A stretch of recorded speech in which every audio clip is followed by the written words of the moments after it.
the engine, so that means the operation is normal. So the brake is in optimal condition.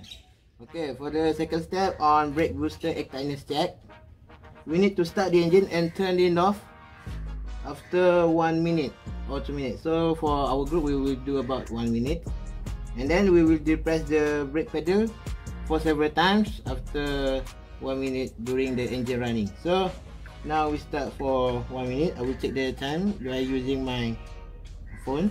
So start the engine first. Bismillah. And on the timer, gently for 1 minute.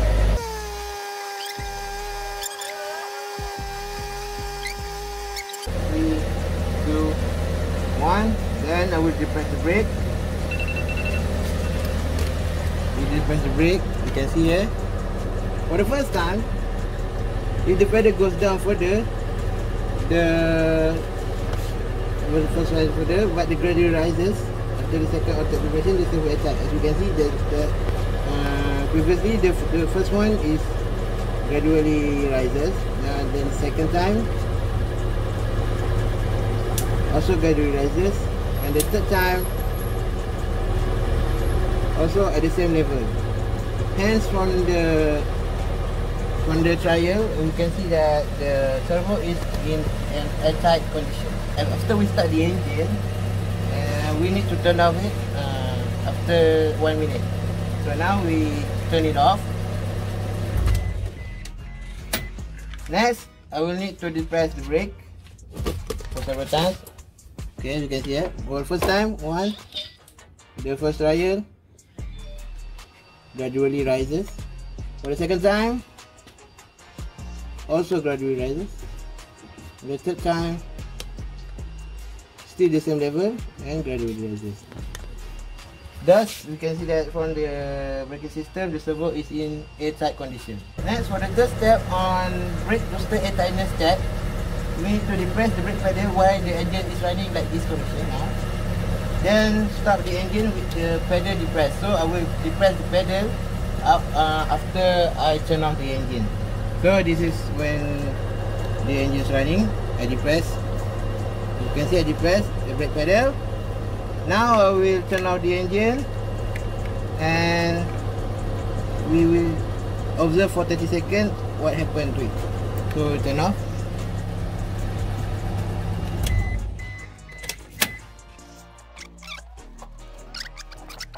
Three, 2, and 1.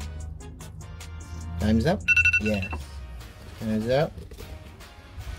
So the result, if there is no change in the pedal travel after holding the pedal for 30 seconds, the servo is airtight. As what we can observe from what we do previously, just now, there is no change in the pedal travel. Thus, the servo is in airtight condition. Thank you. So now, in part 2, brake pedal check and adjustment, brake pedal height. So firstly, turn up the carpet under the brake pedal. So we need to remove this carpet. Alright. So for the second step, measure the brake pedal height. If the brake pedal height is not within the standard value, follow the procedure below. Standard value is 16.2 cm until 16.6. So we must measure.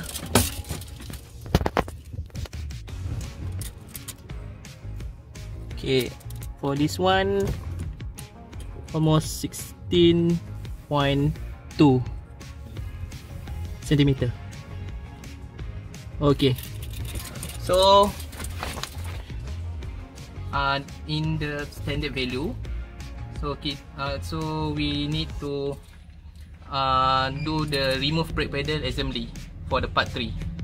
Okay, thank you.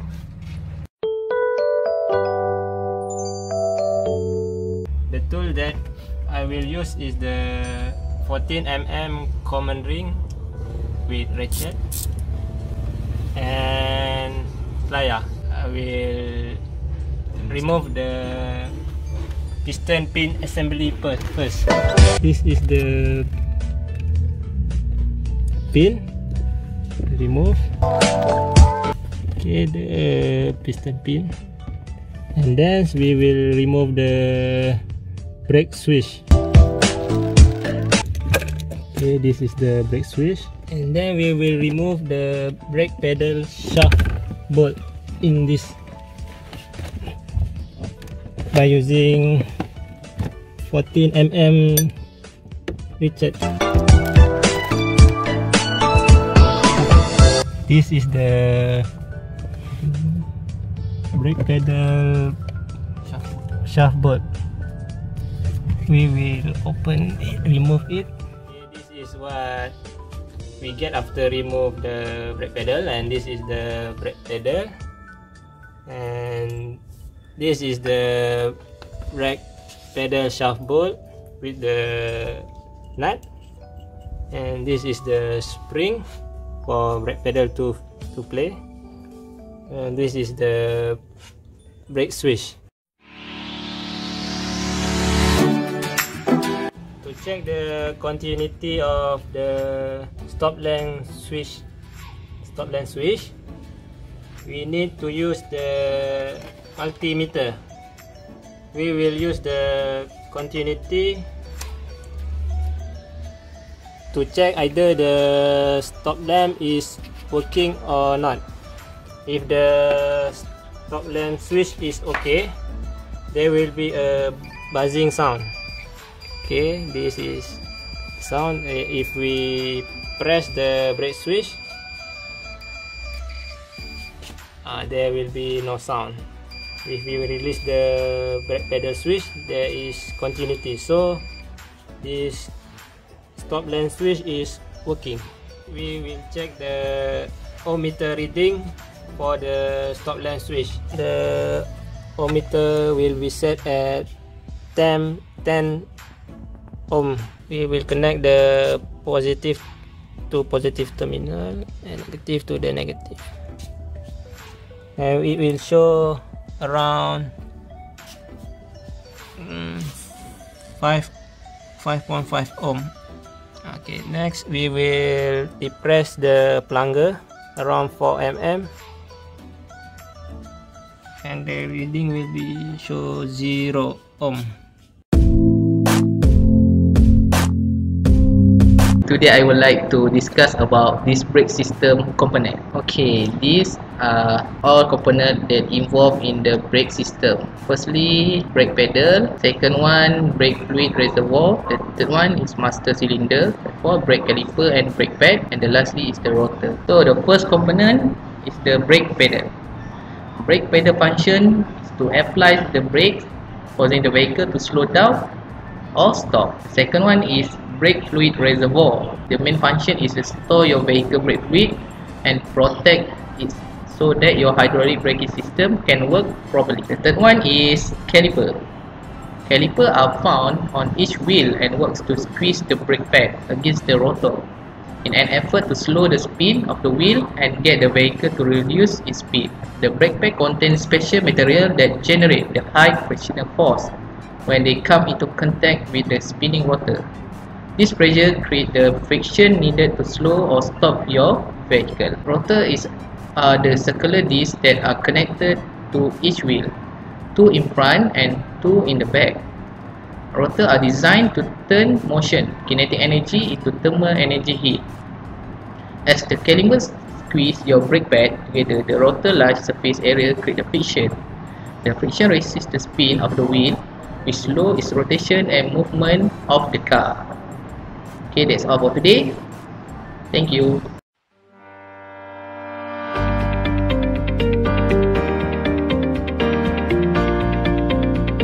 Electronic Stability Control (ESC), also known as Electronic Stability Program (ESP), is specifically program technology that improves the vehicle stability and restores steering capability to the driver when the vehicle about to brake, when detecting obstacle and loses control, or when counter steering that can result in threat of renewed breakaway happen. If the vehicle moves in a different direction, ESP detect the critical situation and react immediately and independently of the driver. it will use the vehicle braking to steer the vehicle back on track. With this selective braking intervention, ESP generates the desired counteracting force so that the car reacts as the driver intended. ESP not only initiates braking intervention but can also intervene on the engine side to accelerate the driven wheels. So, within the limit of physics, the car is kept safely on the desired track. As you can see in the diagram here, when understeering, which is happen when the vehicle moves too fast when taking the corner, the ESC or ESP will intervene by reducing the vehicle speed to make the vehicle back on track. On the oversteering side, which is happen when the driver apply too much power on the tire, causing the rear tire trying to overtake the front tire, that can result the car to spin. The ESC or ESP will intervene by initiating braking to steer the vehicle back on the road. So, dual split brake system is when front left and right tire are on the same hydraulic line as well as rear left and right tire. This system transfer all the braking power to either the front or rear tire only, and doing so making the vehicle prone to skidding and possibly loses control. We can see here the dual split brake system divided the braking system into two parts, front and rear. This dual split brake system are usually seen on drift car, which dependent for braking on rear tire. On diagonal split brake system, left rear and right front brake are on one hydraulic line, while right rear and left front are on another line. This system maintain braking ability for front and rear tire, making it easier to control the vehicle when in emergency. This system is also more safe because if one part of the brake system, for example the front right brake and rear left brake is non-functional, it can still be more safe because we still have rear right brake and front left brake to compensate the braking forces. This diagonal split brake system are used by cars such as the Ford. Okay, that's all from me. Thank you very much.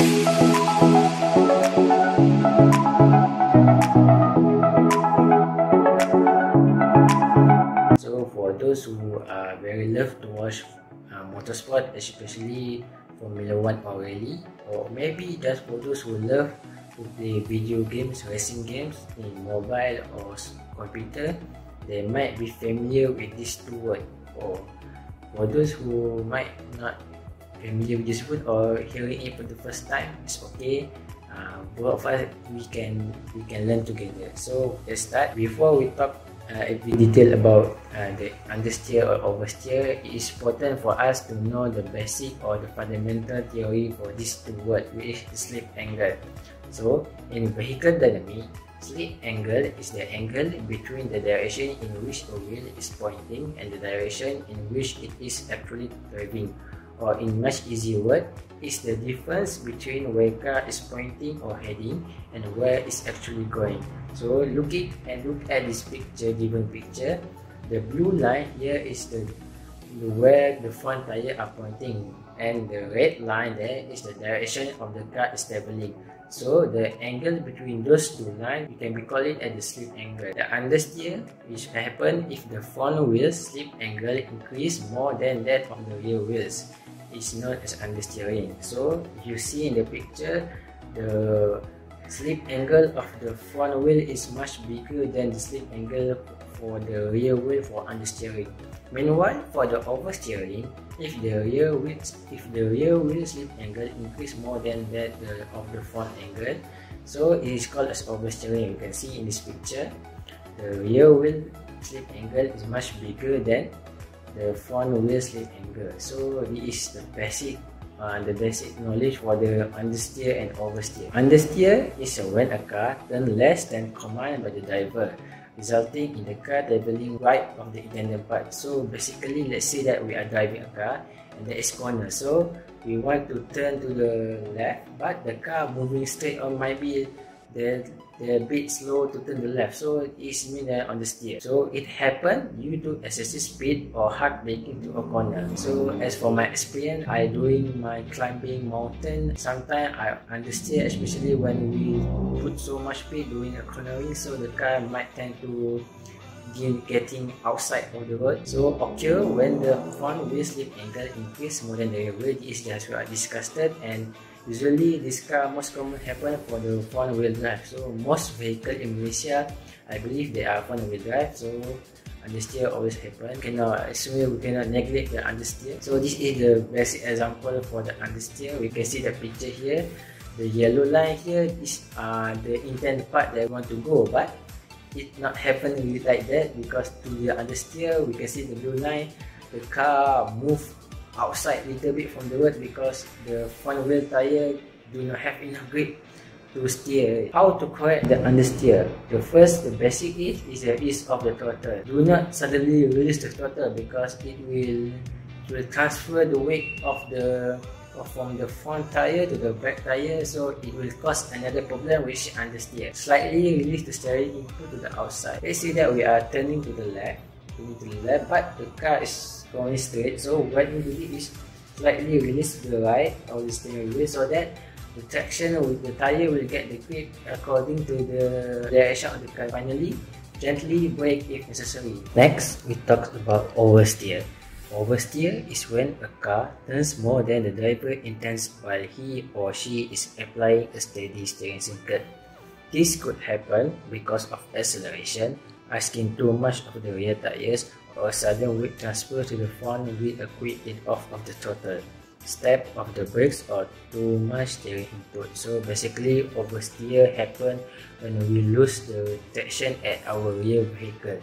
So the visible result of oversteer can include the tail sliding or full spin. The oversteer occurs when the rear wheel slip angle increase more than the front wheel, like we discussed earlier. Usually most common happen for rear wheel drive. Basically for sports car, especially for expensive sports car like Ferrari and Mercedes, they use a front rear wheel drive for better power, so they tend to have higher possibility of oversteer rather than the understeer in the front wheel drive.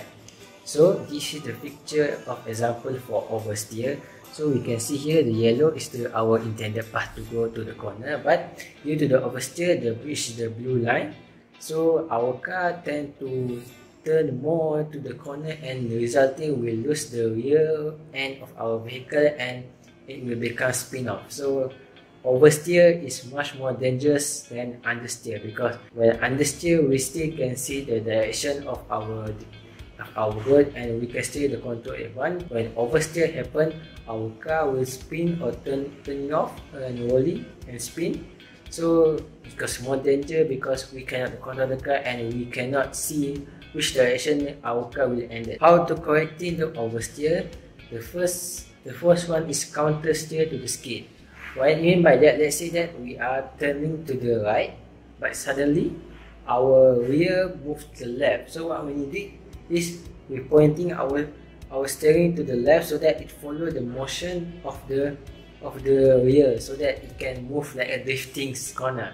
So the next step is gradually release the throttle. This is a basic step to overcome understeer or oversteer, and brake if necessary for both steps. From this lab activity, students able to identify major components in vehicle braking system. A typical dual braking system in which the second acts on both front wheels and both rear wheels. After completed the brake booster air tightness check, which is shown in the video, it can best stated that the brake system for the used vehicle, which is Proton Satria, is in normal condition. It succeeds all the tests. From the continuity test from stop lamp switch, the switch is worked accordingly when the plunger is released and pushed. So we show in this video and we test it with the ohmmeter. And finally, students able to disassemble the brake pedal and rename all the parts such as the brake lever and shaft bolt, and finally safely reassemble it. This is an important part. From discussion, We're able to state the function of ESC, or also known as ESP, Electronic Stability Program, which is a specifically programmed technology that improves vehicle stability and restores steering capability to the driver. And then we also learned there are two basic types of split brake system, which is reverse split brake system and also the diagonal split brake system. Then we also able to differentiate between oversteer and understeer, which happen due to the difference of seat angle at front and rear tires. So that's all for me. Thank you. Have a good day and see you again for the next lab session. Bye. Assalamualaikum.